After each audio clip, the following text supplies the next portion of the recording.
আমরা কোনোদিন ভায়োলেন্সে বিশ্বাসী নই। ধরেন আপনার উপর একজন আক্রমণ করেছে, জুলুম করেছে, নির্যাতন করেছে, আপনি কোমরে গামছা ফেঁচিয়ে, হাজি রুমাল পেঁচিয়ে মাঠে নেবে নারায়ে তাকবীর আল্লাহু আকবার, অমুকের কিছু হলে জ্বলবে আগুন ঘরে ঘরে, এই করব সেই করব, আসলে কিছুই করব না, আসলে কিছুই হয় না। আমরা এটাতে বিশ্বাসী না।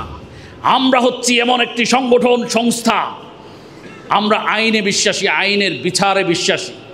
দেখুন, উন্নত বিশ্বগুলোতে আইন আছে, আইনের প্রয়োগও আছে। আমাদের দেশে আইন আছে, আইনের প্রয়োগ নাই।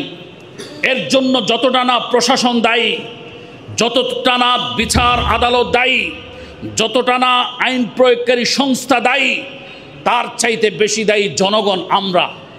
আমরা করি কি, আমাদেরকে একজন একটি ঘুষি দিছে, আমি 3টা ঘুষি দেওয়ার প্রস্তুতি নিই।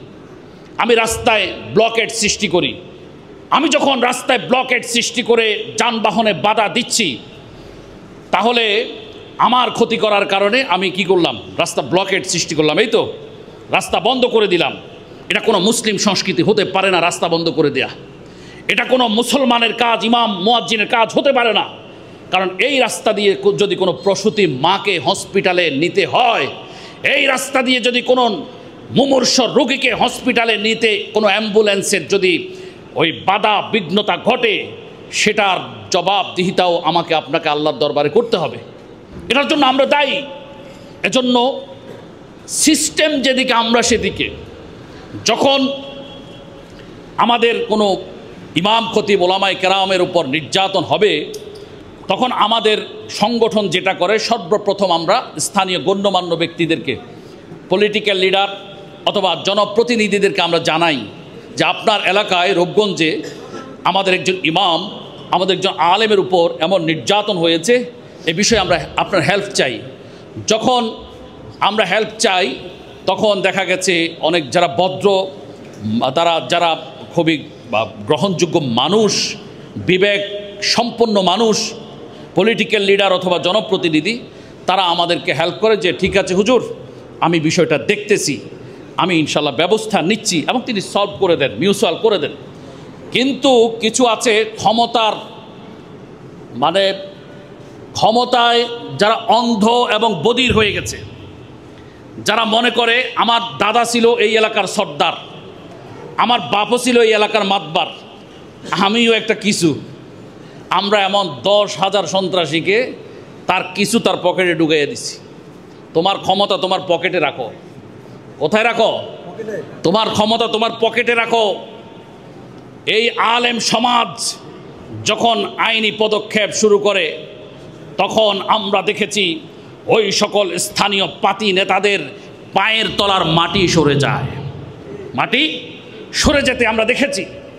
তখন তার কোনো নেতা যখন তাকে পলিটিক্যাল শেল্টার দেয়, আমরা তার ঊর্ধ্বতন নেতাকে, তার খুঁটির পাওয়ার কোথায় সেটা খুঁজে বের করি। যেমন রূপগঞ্জে যদি ধরেন কোনো স্থানীয় পাতি নেতা কোনো ইমাম নির্যাতন করে, আলেম নির্যাতন করে, তো আপনারা আমাদের রূপগঞ্জ কমিটিকে জানাবেন। যেখানে রূপগঞ্জ কমিটি ব্যর্থ, সেখানে নারায়ণগঞ্জ জেলা কমিটির সেবা শুরু হয়ে যাবে। যেখানে জেলা কমিটি ব্যর্থ, তা আমি এখানে দাঁড়িয়ে কথা দিয়ে যাচ্ছি, কেন্দ্রীয় কার্যালয় থেকে সরাসরি আমি হস্তক্ষেপ করব। কিভাবে করব? আমরা দেখব রূপগঞ্জের নেতা কার পাওয়ারে তিনি ইমামদের উপর নির্যাতন চালাচ্ছেন, আলেমদের উপর নির্যাতন চালাচ্ছেন।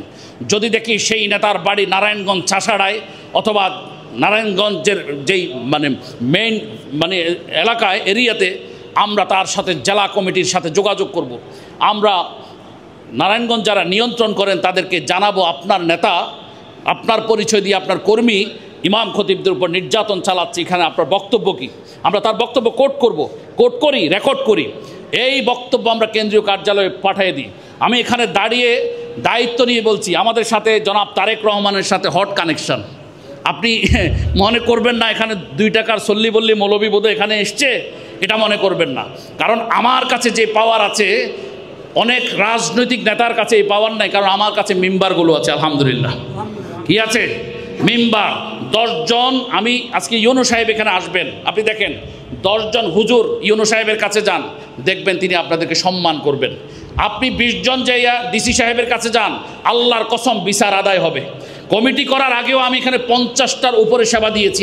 আমরা এই রূপগঞ্জে আলেমরা নির্যাতিত হয়েছে, 50টার উপরে শুধু ফোনে সেবা দিয়েছি, এই আইনি সেবা। সুতরাং আপনারা ঐক্যবদ্ধ থাকবেন। আপনারা যদি ঐক্যবদ্ধ না থাকতে পারেন তো এতক্ষণ যে কথাগুলো বলছি এগুলো কার্যকর হবে না। দেখুন, পলিটিক্যাল লিডারদের সাথে সম্পর্ক রাখাকে আমরা নিয়ামত মনে করি না, কর্তব্য মনে করি। এই যে বিএনপির চেয়ারপারসনের কথা, ভারপ্রাপ্ত চেয়ারপারসনের কথা বলেছি, এটাতে যে আমি বহুত খুশি, তার সাথে সম্পর্ক রেখে বা তার সাথে যোগাযোগ আছে, এটা গর্ববোধ করছি না, এটা আমার কর্তব্য। কারণ আমাকে বাংলাদেশের 17.5 লক্ষ ইমাম খতিবদের প্রতিনিধিত্ব করতে হয়।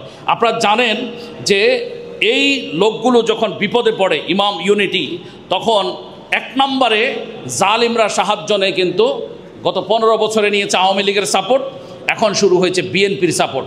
তাহলে আমাকে বুদ্ধিভিত্তিক কাজ করতে হবে। কি? বিএনপির সেন্ট্রালে আমাদেরকে হট কানেকশন রাখতে হবে। যেখানেই বিএনপির কোনো পাতি নেতা বিএনপির নাম দিয়ে ইমাম খতিব আলেম নির্যাতন করবে, আল্লাহর কসম আমরা তার পলিটিক্যাল শেল্টার বন্ধ করে দিব। পলিটিক্যাল শেল্টার নেওয়ার কোনো সুযোগ তিনি পাবেন না, এটা সুস্পষ্ট কথা। বিএনপির এই যে সালাউদ্দিন সাহেব আমাদেরকে বলে দিয়েছেন যে হুজুর যেখানেই আমাদের হেল্প লাগলে দিবেন। বিএনপির ভাইস চেয়ারম্যান কয়েকদিন আগে মনিভাই, নুর ইসলাম মনিভাই বলে দিয়েছেন যে কোনো শেল্টারে, যে কোনো প্রয়োজন হুজুর আমরা আছি। তো আমরা যেহেতু পলিটিক্যাল পার্টি নই, আমরা একটা অরাজনৈতিক সংগঠন, আমাদের কাছে বিএনপির যে সম্মান, জামাতি ইসলামের একই সম্মান, ইসলামী আন্দোলনের একই সম্মান, জাকের পার্টির একই সম্মান, আহলে সুন্নাত ওয়াল জামাতের একই সম্মান, খেলাফত মজলিসের একই সম্মান, জমিয়তুল উলামা ইসলামের একই সম্মান, আমাদের কাছে খেলাফত আন্দোলনের একই সম্মান, আমাদের কাছে আলিয়ার যে সম্মান, কওমিয়ারও একই সম্মান। আমাদেরকে কেউ কোনো ট্যাগ লাগাবেন এটা আমরা বিশ্বাস করি না।